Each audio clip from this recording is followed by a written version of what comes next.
Bill, Ben, and Derek are feeling rushed off their wheels. The China clay pits where they worked at have been getting busier and busier as more people demanded for it.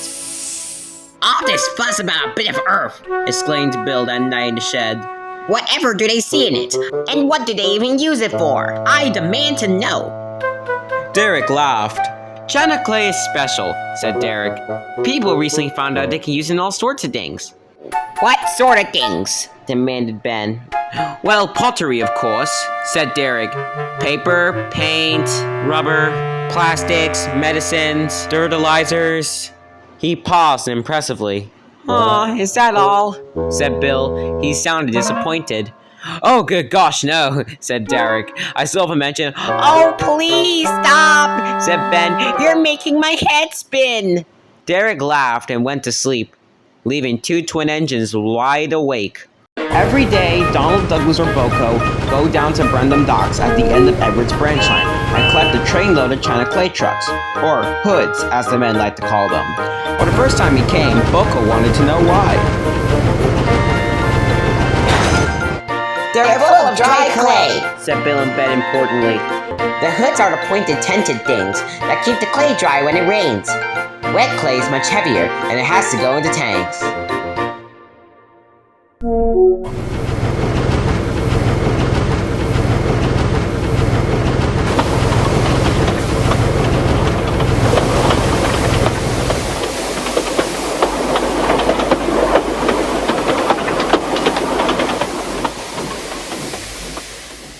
One day when Donald arrived, there were more clay trucks than he could take in one journey.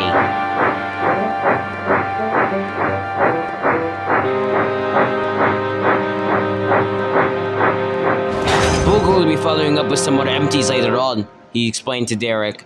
I'm to take this lot and connect it to his train at Wellsworth and help him up Gordon's Hill before he pulls them all to the mainland. Donald took as many as he could manage. It might have been better if he had been more cautious.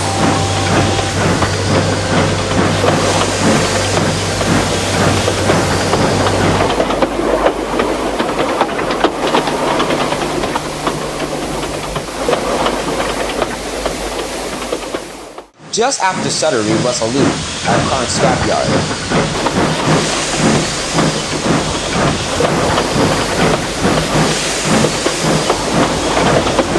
At the top of the hill, Donald stopped and pinned down his brakes, but the truck bumped him and took him by surprise. Go on, go on! Donald tried to stop, but he couldn't. With the extra amount of trucks, it was impossible.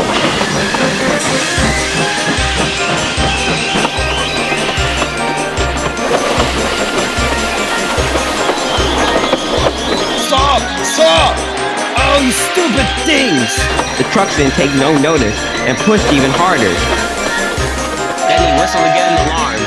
Coming towards him was Boko with his empty truck. Oh, Horace! How are we gonna stop to let them pass? Lucky for them, Boko rushed the loop first. He hoped so anyway. Donald let out an emergency whistle. Boko, who heard the whistle, gave a friendly toot on his horn. Then he noticed the sparks coming from Donald's wheels, and he could hear the trucks laughing and giggling. Donald's in trouble. If he's really a runaway, he won't be able to stop at the loop, and he'll hit us head on for sure. His driver quickly pressed hard on the throttle. Hurry, said his driver. Our train is short enough for the loop. We don't know about Donald's. We might just be able to make it into our side, so we can have a clear run through. The loop loomed in the distance.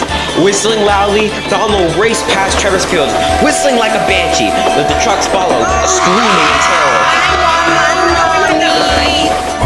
Entering as quickly as he dared, Boko's driver brought him to a safe halt, and with a whistle, a rattle, a screech, and a roar, Donald flew by!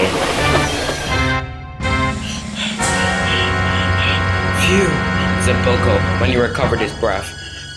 That was close. When Boko reached Wellsworth for the rest of the clay hoods, Donald was waiting. Thank you for thinking so quickly. You had me worried there, chuckled Boko. Lucky for us, my training was a short one, or I don't know what might have happened. I do, but I'd rather not think about it.